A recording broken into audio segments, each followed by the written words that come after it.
everyone to HogvilleNET YouTube Live. We're on live today. I'm Kevin McPherson, your host. It is a Tuesday. We're getting into the week now. We're moving into about to wrap up the first full week of October.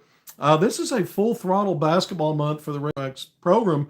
Not only because you had 4 exhibition events, one already out of the way, primetime at the Palace Friday night, one upcoming on Sunday. I'll be there in Hot Springs, the tip-off tour event, which I'm told will be more of an actual scrimmage. This should look more like Arkansas's had officials on the court for the primetime at the Palace, as well as Pro Day on Sunday. We know that wasn't a fan event other than it was televised on the FanDuel platforms. You got to watch it almost between an hour and a half and 2 hours worth. So we're really picking up steam with the basketball activity.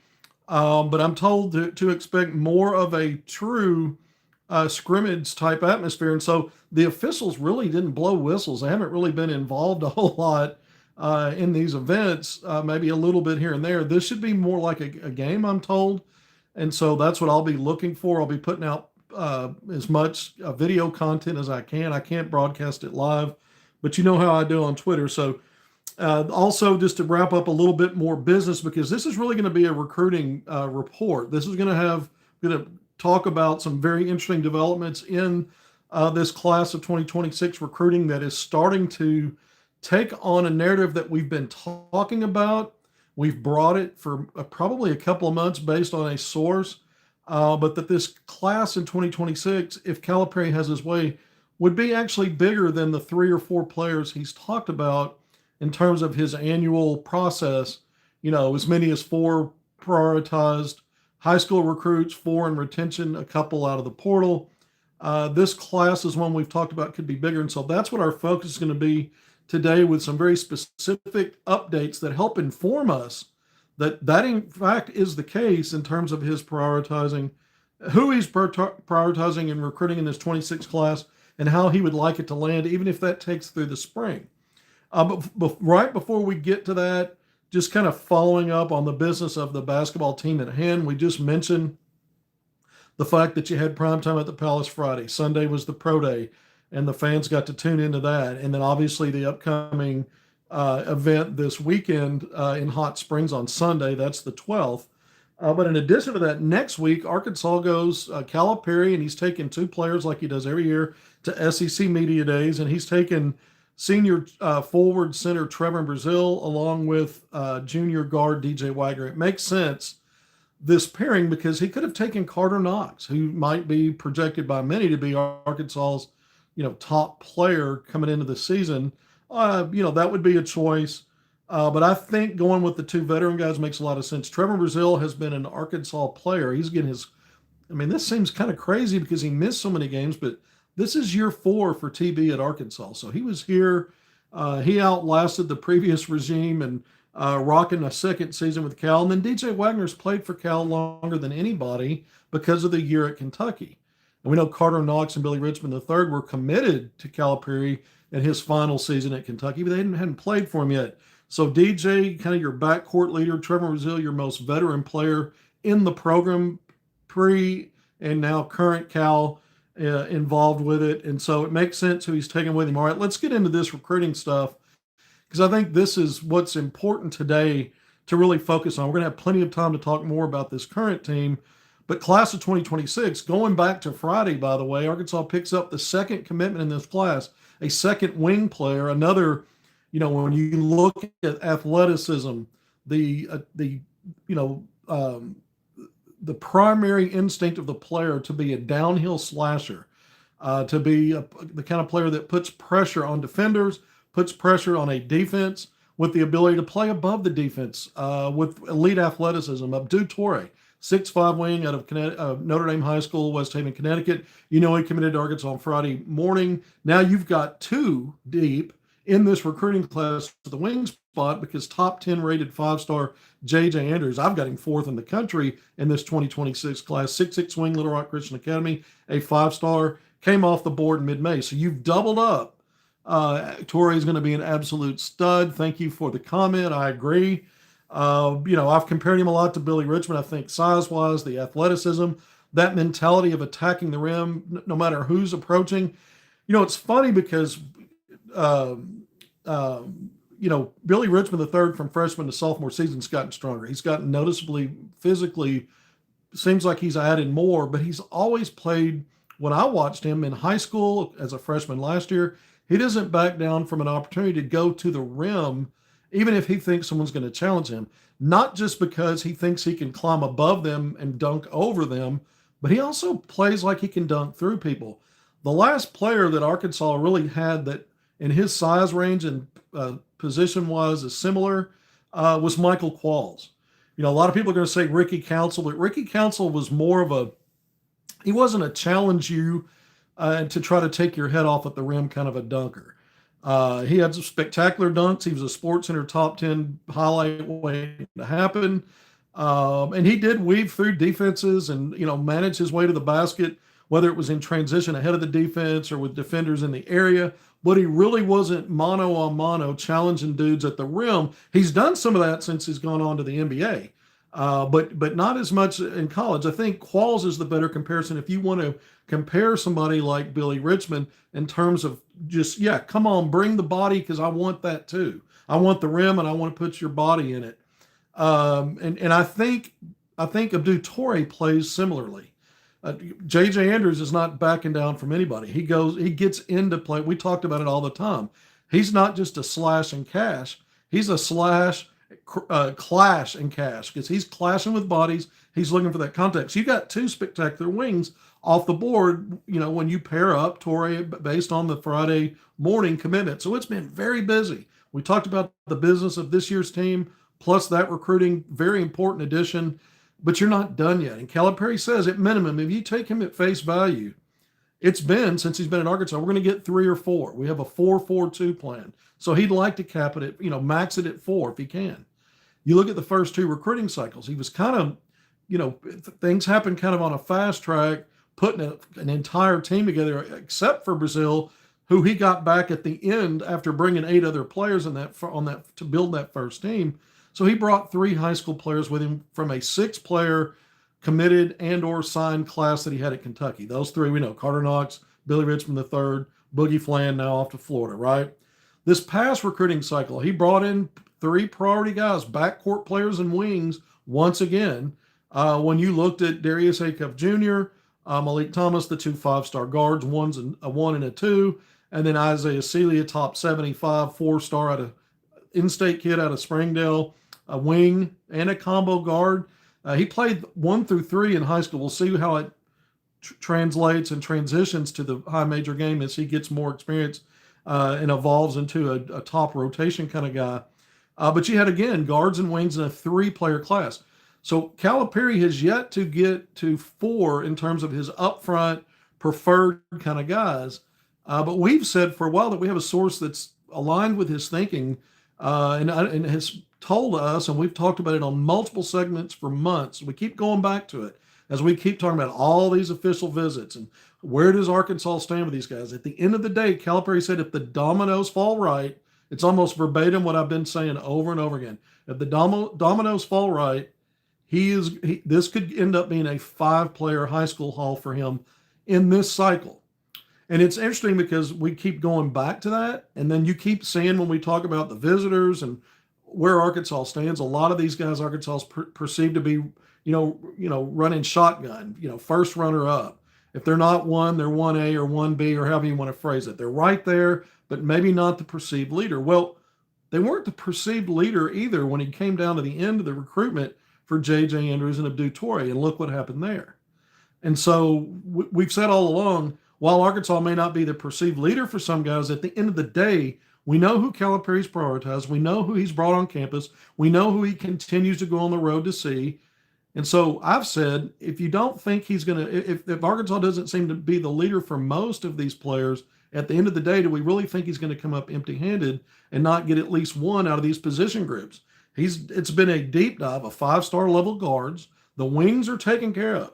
Some folks out there, some of the local grifters talking about, well, if Arkansas gets Toure, it might mean this about some of these other guards. It means absolutely nothing. They are not connected. The only thing that connects players is how much you're going to spend total in NIL. And if you get a commitment from a guy like Toure, that obviously subtracts from your overall pool, but positionally and what you want to do, they are not connected at all. You're not settling for one because you're not going to get the other. You're still pursuing these others.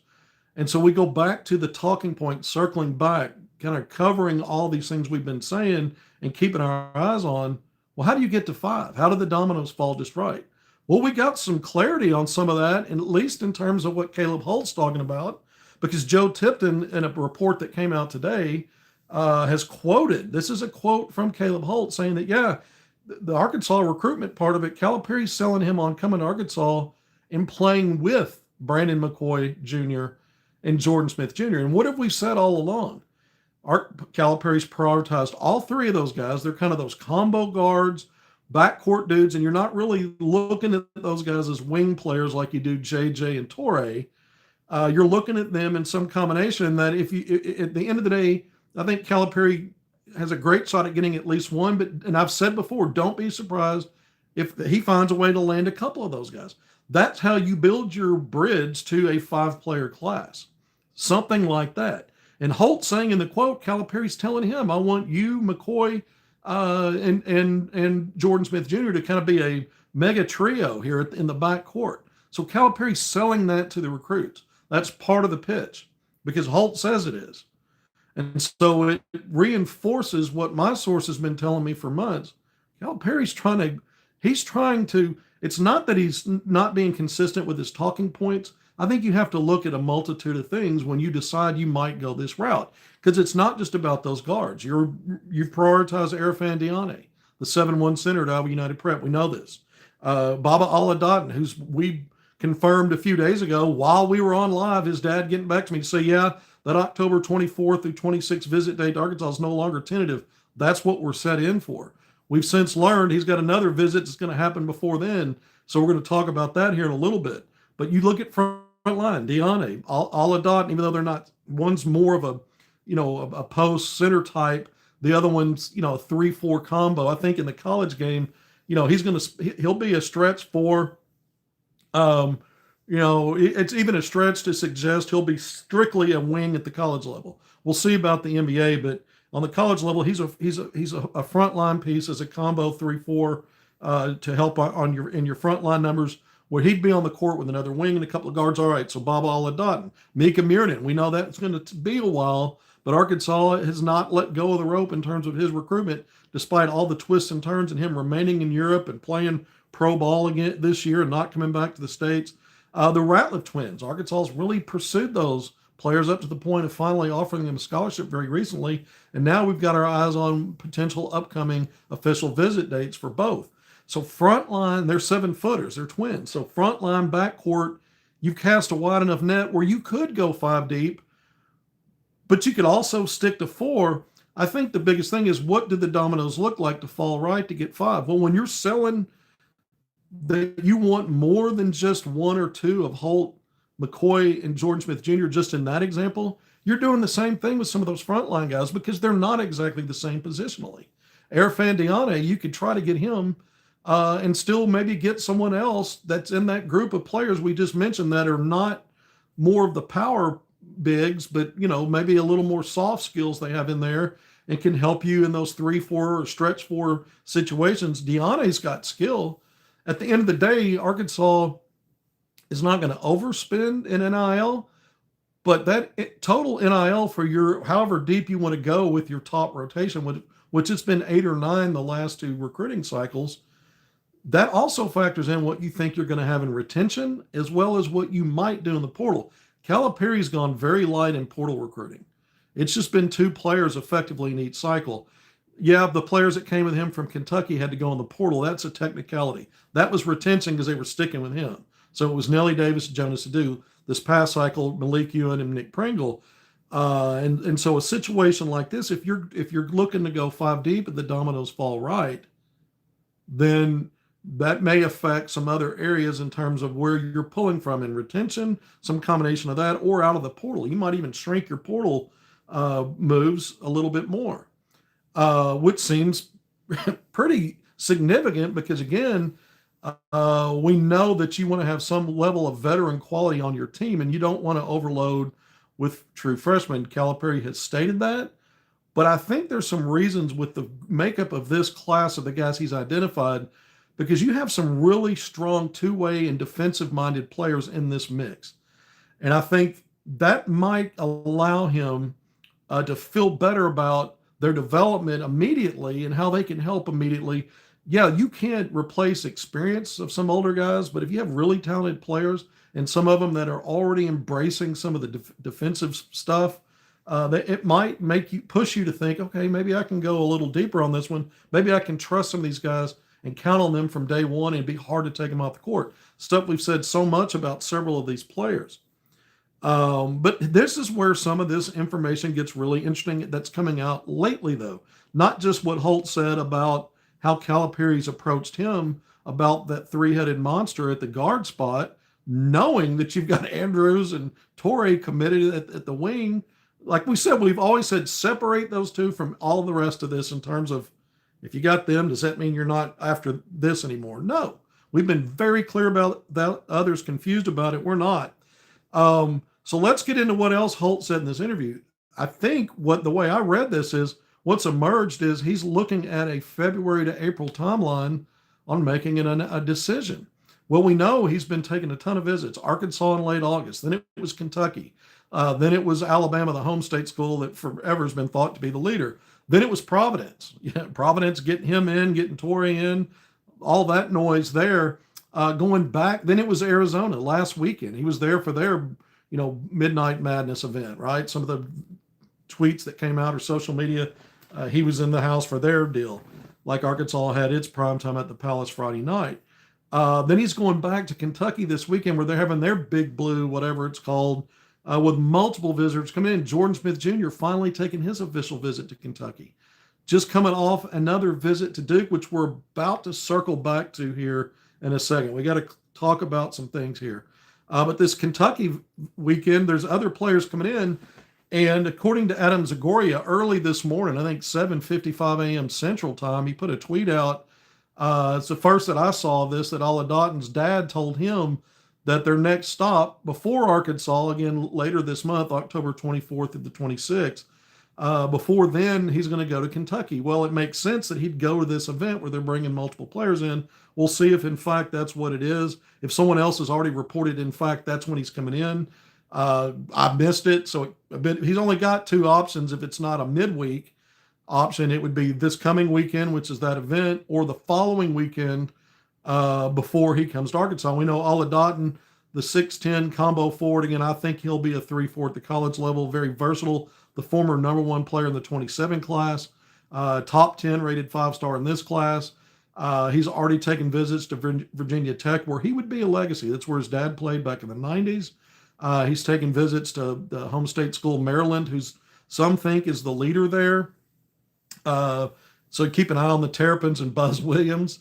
And then he just took a visit to Georgetown this past weekend. And so that's kind of that footprint area where he's from, playing at Blake High School in the Baltimore, Maryland area, which is, Baltimore, Washington, D.C., Fairfax, Virginia, where Jordan Smith Jr. is from, that area where Calipari keeps going back out to see these guys. But Oladotun, let's see if he's also headed to Kentucky this weekend or if it's the next one. And we're paying attention to that. But he does have, set plans now. Things can change and visit dates can move out. But his dad's telling me, no, it will stick with that October 24th, 26th visit date to Arkansas. That's what's planned. Friday the 24th, Arkansas will host Cincinnati at Bud Walton Arena, charity exhibition game. Then on Saturday, the football Hogs are at home, and they'll host Auburn Tigers. We'll see what version of that, the Bobby Petrino version at that point in time in a couple of weeks, what that looks like. Okay, so let's go back to Holt. Maybe going to decide in the spring. Well, that's what Jordan Smith Jr.'s camp's been saying forever. And you hear a lot with the Brandon McCoy, who we've said Arkansas, without any other information to believe otherwise, is probably the leader there. Seems likely to be in the lead for now, but there's been talk he's going to wait till the spring. So all three of those players, if Calipari's pursuing them, he might have to wait till the spring, which gives him and those players a lot of flexibility. You think, well, why would players do that? Well, keep an idea on what kind of season you have, the whole landscape of college basketball, what other things happen, and then what happens to your roster with the teams that are in hot pursuit that you kind of narrowed down to. What happens with their rosters? What actually happens? Not what you think is going to happen with guys going to be one and dones or whatever, but what happens to their season? Look at Boogie Flan last year and how that worked out. And you had Acuff signed in November, and then you were in a situation where you had his replacement already in line, and Flan really didn't have a place to come back to at Arkansas when he pulled out of the portal. It worked out for him, and Arkansas thinks loaded up with what they need. They've got DJ Wagner back. But you get the points. You understand why players might wait, and especially high-level five-star guys. They can afford to do that because the teams that are prioritizing them are going to have a spot for them. Regardless of what shakes out in the portal, these kind of guys are going to have a spot with the teams that are recruiting them now, hoping they'll change their mind and sign early. But going back to Jordan Smith Jr., if he's looking to truly wait in the spring, this Duke visit, and we talked about it before, this seemed odd because what his dad had been telling me right up to the point, because he just took that official visit to Arkansas a couple of weeks ago, was that he was going to attend a game during the basketball season. The ACC SEC Challenge in early December, Duke's going to host Florida, and so that's where they were going to go back to Duke. Yet they pushed through this weekend visit to Duke after, they've previously been on campus. I think it was November of last year. It's about, 3.5, 4 hours away from where they are in Fairfax, Virginia, getting to Durham, North Carolina. So, but what's interesting about it, I've had a source that has circled back to me and said, Arkansas has narrowed the gap so much with both Jordan Smith Jr. as it relates to Duke as the perceived leader, and with Erfan Diane as in relation to Houston as perceived leader. Those official visits they shared on the same weekend, and we talked about it. Arkansas closed the gap. They were great visits, and Arkansas was already in a great spot, if not in the lead, just close by in second. They'd made up ground. We couldn't say that for sure Arkansas had pulled ahead of anybody or was now in the lead, but they were closer to being where they needed to overcome if they are in a deficit. And a source that I just spoke to told me that Arkansas it has in fact made up the ground like we think, but it was to the extent that Duke pushed for this visit sooner rather than waiting to December for Jordan Smith Jr. to come in. And what's also interesting is, on the heels of that source information, is that there is now a crystal ball on 247 Sports for Jordan Smith Jr. to Duke. That's just emerged.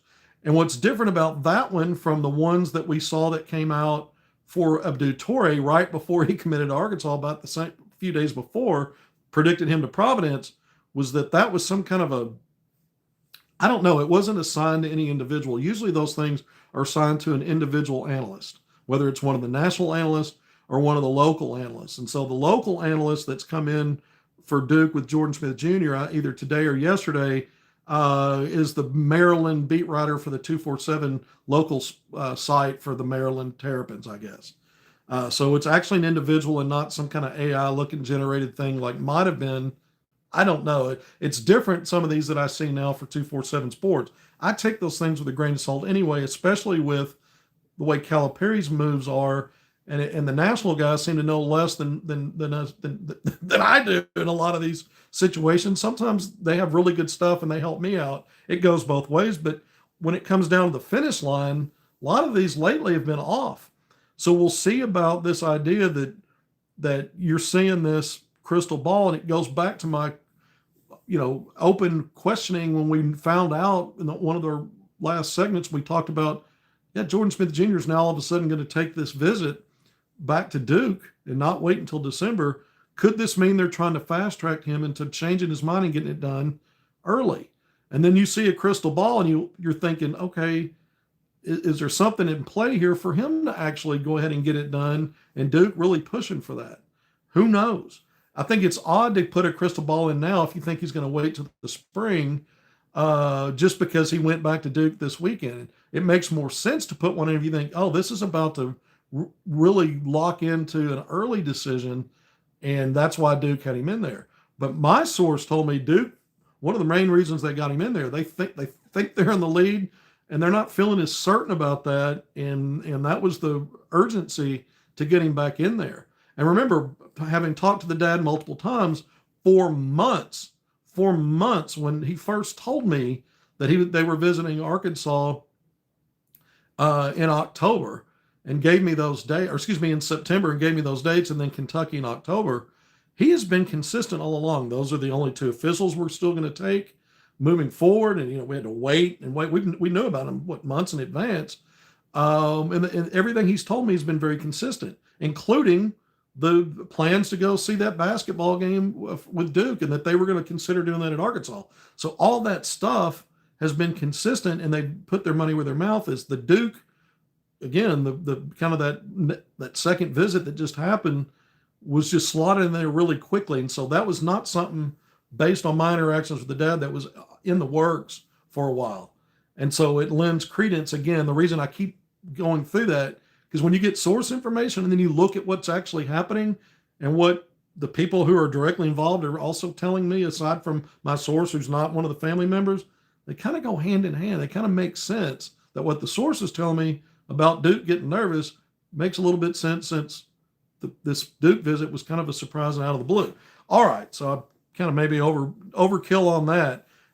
All this stuff is really starting to move. This is what happens when you get closer and closer to that early signing period in mid-November, and things start to shake out, and you start seeing what has been said change. Not that people aren't being forthcoming and honest about things, but things change.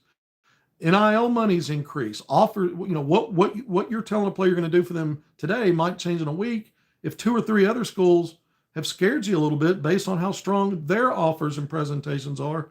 And so that can motivate people, money, opportunity, all kinds of things to change their timelines. And so it's not that some of these people, and then if they are being sneaky about it, good for them. Think about it. If you think you might get things decided early in time to sign during the early period, you can throw everybody's trail off and say, no, we're waiting for the spring. We're waiting for the spring. And it takes a little bit of the edge off all the people coming at you, folks in the media, fans, people, fan bases, people you bump into when you're out, pressuring you because they know it's upcoming. You might give yourself a little bit more breathing room by doing something like that. I'm not suggesting that Jordan Smith Jr.'s camp or any of the other players do that. I'm just trying to share perspective on how things happen and why they do, and to not be surprised by it and go, well, you said forever that this was the deal. We're the messenger. I'm the messenger. I'm telling you what comes from sources, what comes from players in their camps, and that things change, and there's all kinds of reasons why those things change. And for Arkansas and Calipari, it's all been good. I keep saying if Calipari wants the player, more times than not, he's going to get them. On some of these higher level guys now, I consider J.J. Andrews one of those top tier, top 10 guys. One of those guys you argue all day long should be number one on your board, regardless in this class. Well, there's other ones that are in that group too, right there. And all these players' names, several of them would fit the bill. So that means other teams see them that way too. And it may not be as easy as Cal just wanting that player and now he's just going to go make it happen. That's where the NIL part comes in, and that's where he's got to figure out how much of that is he willing to spread around to try to land a mega class, because it's going to take a lot, and it's certainly going to impact the veteran qualities you can get out of portal, and even how you entice retention, entice it.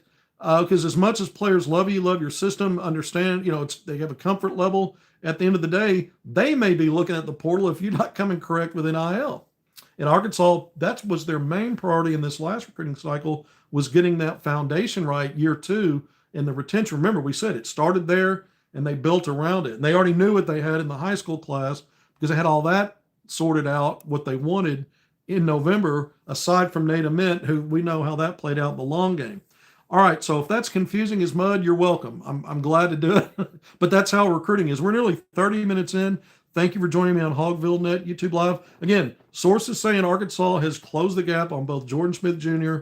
and Arafin Diani, despite, in the face of that now, a crystal ball from an individual, not an AI-generated thing from 247 Sports pointing to Duke, and he just took that visit.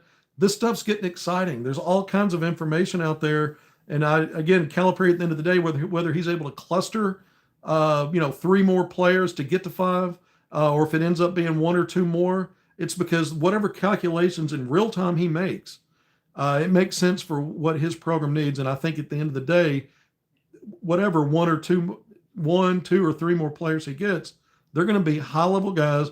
And Arkansas once again, and Calipari once again, is going to have a top 5 rated national recruiting class. So when the dust settles, it's going to all be all right. And when I said that it helps Calipari on some level as much as he would like to get as many players on board in the early period and get it over with, that's absolutely true. But there are some benefits if players are going to wait for their own good for Calipari, because it gives him a chance to size up his own team through the season, see how injuries impact whether players can go pro or not. We saw how that impacted Arkansas last year. We just talked about it. And then see what players you want to retain, how many openings you're going to have. You're getting closer to portal season. You have an idea then of what players you might have interest in and then have mutual interest in you. A lot of the stuff we reported before the regular season even ended and you got into the postseason and before the portal opened, we were getting information about some of the players nationally that Arkansas had interest in, and maybe there was some third-party outreach and vice versa. So at that time of year, it's not just advantage player who's waited, recruit who's waited, and prospect who's waited, but it's your coaching staff and Calipari who then can make the most of that if he has to wait. So kind of look at it from that perspective as well. This could shake out in many ways, and I'm interested to see who actually waits to the spring and who gets motivated to get it done sooner rather than later. We think Deanne, big man's going to make his decision in time to sign in the spring, or excuse me, here in the early period. That's been the plan. We'll see about McCoy. We'll see about Holt. If this talking point with Holt is accurate and it plays out that long. And George Smith Jr., which that's been the talking point again. What if some of this stuff shuffles around and it's the opposite of what you were thinking going into it? That's how this stuff sometimes plays out. All right, we're going to wrap this up. I think the spring wait is an interesting dynamic. The Ratliff twins, we're waiting to see what happens with them as well. We said that. There's just a lot that could be worked out here in terms of bringing in someone else before all the Dotton visits later in the month too. Could it be the Ratliff twins? Is there something else in the works? You just never know. And it's John Calipari. So in the past, you've seen Arkansas miss on players or, coming in second. It's like, it's not horseshoes or hand grenades. It doesn't count. You're last. And then you see settling. I have not seen Calipari settle for anything. I have seen this has been very measured. His first 2 recruiting cycles at Arkansas have made complete sense to me, especially once it shakes out. He's just on another level. And so while all this stuff, there may be some blurred lines and confusion right now and things that, even though you've had so many visitors on campus and you feel like, we should be closer to knowing something. It's such a truly top shelf level of recruiting that there is a long game to some of this. There's jousting, games being played, moves being made. Some of the interest Arkansas showed in players was to put teams they're competing with the guys they really want, sort of in scramble mode, because they've got to account for Calipari with any recruit that he might be serious about. There's all kinds of things going on here. So it's all very interesting. I'm having fun with it today. I'm probably a little demonstrative because as this thing gets more and more. Stop lying, James. James, that is untrue. Who's bickering in here? Well, I don't really do a good job with the comments, but I guess we got some folks going back and forth. Kevin, do you think Torrey will end up a 5-star? It's possible. He was a 5-star until recently. I mean, a few weeks ago, he was a composite, I think, 23rd ranked player when he looked at the aggregate of the services, and that was good enough for a 5-star. He's 31st according to ESPN, I think. Some of the other ones have him in the low to mid 30s, and I think his aggregate or his composite's right around 31. So he's not far from it. He's going to have a case for McDonald's All-American. Let's see what happens with this season. I think the other thing is, even if he's not McDonald's All-American, he's going to be invited to some of the other major All-Star opportunities like Jordan Brand Classic, something like that, the Iverson event, All-Star event. The Nike Hoop Summit, he's been on the Guinea junior national team. Nike Hoop Summit's Team USA, 12 effectively 12 All-Stars, and then 12 international players. And so he'll be eligible for that. So whether or not he's a McDonald's All-American, we'll see. 5-star, got a shot at that. Certainly going to have a chance for the Mickey D's game. But then I think some of those other events we're certainly going to see him in. Like we've seen every year so far into Calipari, whether it's at Arkansas or Kentucky or it's just an annual. It's like a conveyor belt in a factory. At the when you see 15, 12 or 15, 5 stars coming down the conveyor belt, and at the end of it, there's three or four of them that are going to get shipped off to Calipari, and end of story. So all this talking, all this pontificating, all this speculation, all this drilling down on intel and going through what sources are saying, it's fun and it's important because we get a lot, we get most of it right in the end. Even when things kind of change in the middle, we always are kind of out in front of that and deliver what's going to happen before it does. But the end results with Calipari are always gold, platinum, if you want to say it that way. So I'm banking on that, regardless of all these little details along the way. Until next time, thanks for being here. Be great in all your endeavors. We appreciate all of you. We'll see you soon.